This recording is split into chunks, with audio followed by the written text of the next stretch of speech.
Well, good morning, boys and girls. Boys and girls. Post-tensioning. I want to direct you to. There's so much confusion with anybody following any forums and the people, so-called people calling themselves expert in post-tensioning, including PTI, Post-Tension Institute.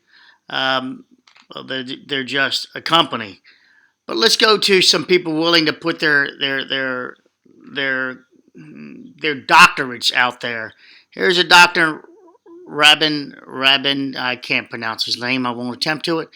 Here's his channel, guys. 2.8 thousand subscribers.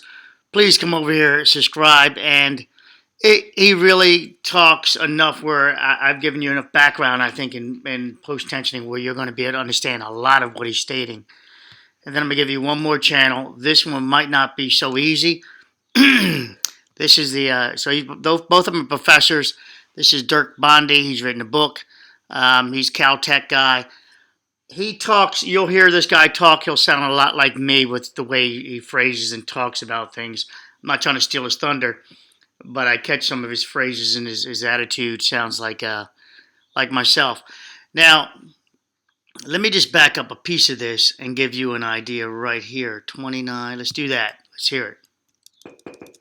Oops. Let's get rid of the external mic for a second. And let's do this. Convention 2. Compression is a negative number. We have 250 psi compression in this beam. Bear with Not an unusual compression, by the way, just for a beam.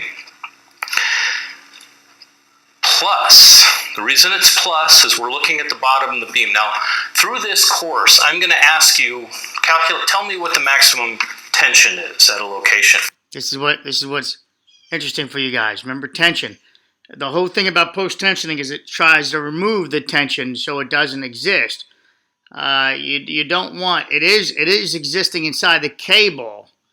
It's an active system, but it's not going to exhibit itself in the concrete as a typical tension failure. If it does, that means your cable's now moving. So any cracks you're seeing should not be a tension failure in the concrete per se. It should be another source, is what I'm arguing, is what my position is. And so I'm biased. And you guys got to remember, post-tensioning is an animal that a lot of people are scared to dive into because they don't want their reputation to be spoken. You know, people are scared. You know, they're scared to make a statement such as I'm making, because then they'll be slapped. But remember my position. I'm always willing to change my position. So that's the problem with most people, is they're not willing to change the position. So that's the data I have for you now. But let's hear what he states. You're going to hear something interesting for you guys. This, of course, relates to the failure of FIU, as I'm relating it to in a biased way. Here we go. So I want you to look where you expect tension. You would expect tension at the bottom of this beam with a load on it. That makes sense. Doesn't mean you're actually going to find tension. So be careful. That confuses students sometimes. I'm asking you, tell me the maximum tension. There may not be any tension. That's pre-stressed concrete. That's how this works. Understand that. See, it's not typical, and it creates. You got to just imagine the magical forces created inside post-tensioning. When I say magical, you got to use your imagination, is what I mean, to help visualize this. I mean, they're using computers to help with their imagination, and you see it failed. But let me, you guys, it's not a short video, and this one has Dirk has I don't know, 4 or 5 sessions on this, and you'll take some rewatches on it. But let's go to 25 here, backing up a little bit. Watch where we go. Add this and determine that there's really nothing happening over here or over here that would create a greater stress than right in the middle. This is where we've got This is what I talk to you guys about. It's sort of doing what I do, right? Saying, the span, the mid-span, etc. So I talk about the nodal area of number 9 and 10, between the 10 and number 11, the base. Between the 10 and 11 of the base, that the structure resolves itself. Ooh, let me do that.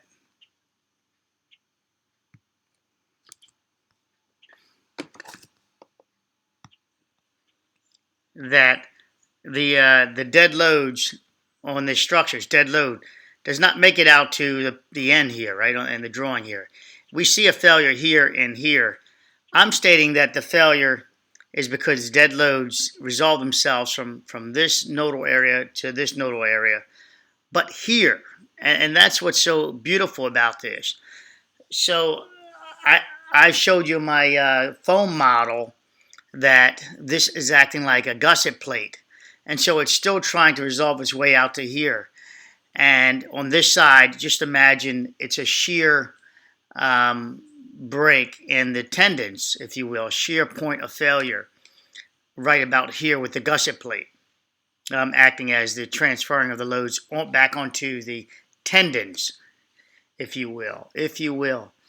That failure also causes since this is all connected with this number 10, that means if this goes down, this goes down. So simultaneously, remember I always had to think about which one failed first, the deck or this. Well, since we cannot find a failure in 10 at all, I'm saying simultaneously they resisted together and they failed together. The canopy and also this, and both of them acting as a blister. A gusset plate, this area here. So I do state that Denny Plate did an awesome job on his, or whoever did this, the engineers that worked under him or himself. Whoever did this deserves credit for their gusset plates, if you will, their design in these nodal blisters. I don't see the failure in those any further, not for over a year. But they pulled, the loads are trying to transfer here and here. But we do have the beginning of this, the last part of the failure, meaning the beginning of the failure, when they detensioned. When they detensioned, all bets were off. This thing just changed so much when they no longer had it supported under here fully, as they did in the, here we go. This is part of the what I just showed you in a previous video. As they did there, it was fully supported, as they stated here, underneath the diaphragm here. Also, the fully supported on the diaphragm before transporting. But for kind of fairness, let's go to the next slide. Similar support condition. They use the word similar. The span over the road is supported at similar locations as were used in the casting area. Well, we know that's not true. EJ stands for expansion joint, I believe. They're EJ, but remember, no matter what anybody tells you, EJ could mean something else. If the engineer so decides, it's supposed to be EJ, means something else. So don't believe all that junk that you read, what people might say about interpreting initials. They can be interpreted differently. As Dirk says in his book, he uses different terms, and you follow his rules, not what you typically might read. But Tuesday morning, after about an hour review of the evaluation, this is Del Dot's version of it, but this is a photograph, which is kind of weird, because this is talking like in third person, right? And it's a slide. So, and it's by Fig. So Fig speaking third person. Tuesday morning, after about an hour review and evaluation, Fig has conducted sufficient supplemental/independent computations to conclude that there is not any concern with safety of the span. So this is the /independent. So computations. Independent of what is the question? You know, you can play with these words. Independent of the other drawing. Independent of whatever. You know, it's an interesting... it could be even mean by themselves, right? Independent computations, meaning it by themselves. So this word is almost written. Fig is almost like a lawyer the way he writes. If he wrote this, or whoever wrote this, it's almost like a lawyer knowing you could use this word in nefarious and double dipping ways. One of my channel names, I use the word double entree, double meanings. MCM was so notified by Dwight Dempsey. The method and results of this independent evaluation will be discussed in some detail of this independent evaluation. There we go. All right, history. The span was, again, we know it this way, right? So let's scroll up, was similar, but we know that's not true because there were no 4 pads there, so you can't say they're similar because it states that it was fully. The span was fully, that's only one word for fully now, self-supporting on the end diaphragms and the casting area, full post-tension, etc. for several weeks prior to the move. During this time, the pylon end diaphragm was uniformly supported over its entire surface area of the original soffit. So they call it a soffit, the underside. Entire surface area. That's not partial. But yet, when I showed you the underside of the bridge, it appears to be some wood stains, if you will, on the underside. Apparently, that I don't know about this to be true. No significant cracks. We talked about that. Down here, the span over the road is supported at similar locations as we're using the casting area. Well, that's not true because there's only 4 shims here, and you didn't mention 4 shims above. The difference between the permanent bearing at the EJ expansion joint south end. All right, so this is non-relevant pretty much. The 4 shims rather than uniform contact pressure at the pylon north end. All right, rather than the 4 shims, and in parentheses, rather than uniform contact pressure at the pylon north end. So they know that this is not uniform contact pressure. And what kind of idiot would put 4 shims there and not one underneath of this blister that sticks out? The back of the bridge, the number 12. I mean, really? I mean, what kind of idiot engineering is this? This is just, I find this an insult to intelligence. That's the blister area there sticking out. The stressing of temporary post-tension bars. The only other notable difference from the condition of the casting yard location is the temporary post-tension bars in diagonals member 2 and 11 needed for the move were de-stressed. So they're stating it's just for the move. A study of the local effects of this detensioning has been made and will also be discussed later in this section. A study of the local effects. Local, meaning what happened when they detension, the local effects of it. So this is diving into a little deeper about it. So we're going to jump in there. Let me pause this video and find it. So let's bounce into design recheck. This is what they're talking about. Flexural stresses on the bottom of the transverse diaphragm beam. On the bottom of it. They have the loads coming down here based on the 4 shim locations. They're coming down 11 and 12.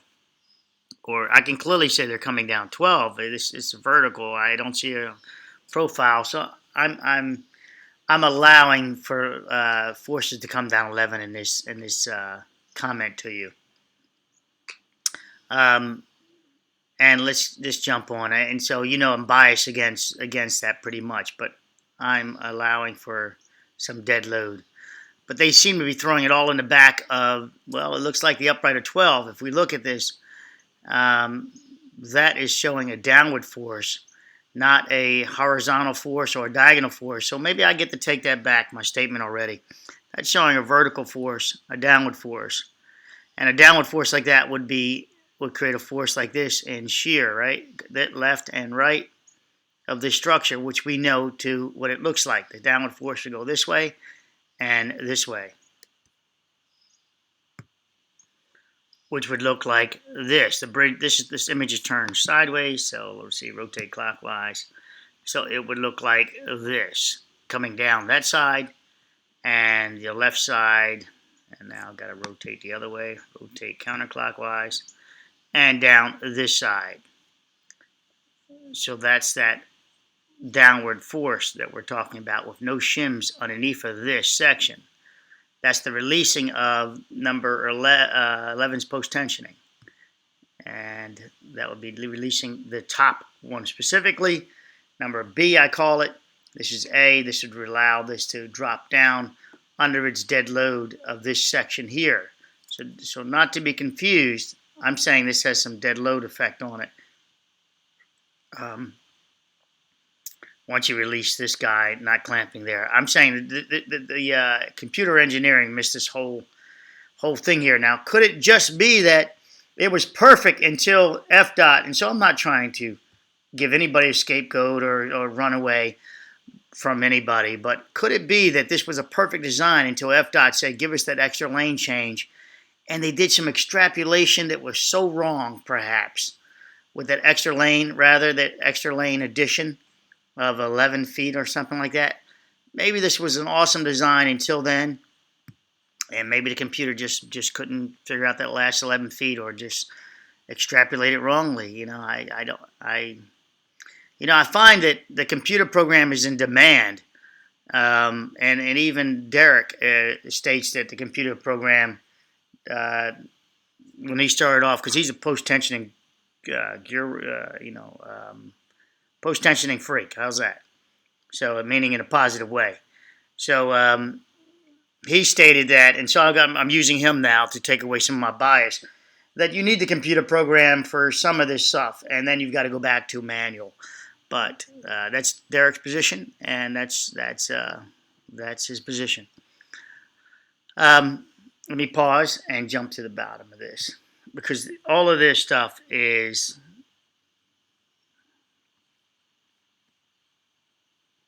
Well, this one's interesting. Strut and tie design strength per LRFD 563, 5.6.3. Again, we got strut and tie system here, but we have 950 kips. They got the entire structure coming down on number 12. That's interesting, right? All of it's down 12, and clearly going down 12. They don't show any part of 11 in here. So, and they show this direction of the forces, which line up with our cracks. This direction lines up with our cracks, and it follows the 45 rule. So I find that right there, and above, of course. I find that to be amazing that no one can just simply see, rotate clockwise. The simple loads down 12 being released from the tensioning of the cable there created this action, and a hinged action because of the cable was still connected after it was detensioned. I believe that it was if they could get some honest answers, you'll see the tensioning company would have said, "Oh yeah, that bolt was not the detensioning never took place because that bolt that was still holding this damn number 12 into place." I don't know if it ever became loose because it's not grouted in. So if it's not grouted in, when you detension it, you should be able to clearly just rotate with your hand, pull back and forth, without it being held, like a ball, like a nut, right here, non-grouted. So we're back to, I find amazingly, the break out here. Let me jump, please, allow me just one more moment to talk about this, D1 through D6, the profile. And you're going to have to do some research with Derek and with the other guy. And I've written both of them and waiting for some responses back on a couple things. But I need to check some with some of my thought process. But I'll share my thought process with you at this point. Is that this profile, it may look all straight here, but we know that we saw the as-builts, the engineering of it. This had a different profile. They were up and down. And that changes their axle, their center, to where one is acting in a different capacity in the same dimension. So here's 9.5 inches. If you can run that all the way across, they would not be, and you put a cable below it, one is below. The post-tensioning is all equal, except for D1s will fail sooner because they're only a bundle of 6 or something like that. So see the sizing of it, and the staggering obviously is different. We're here center line with my center of these bolts, right about here.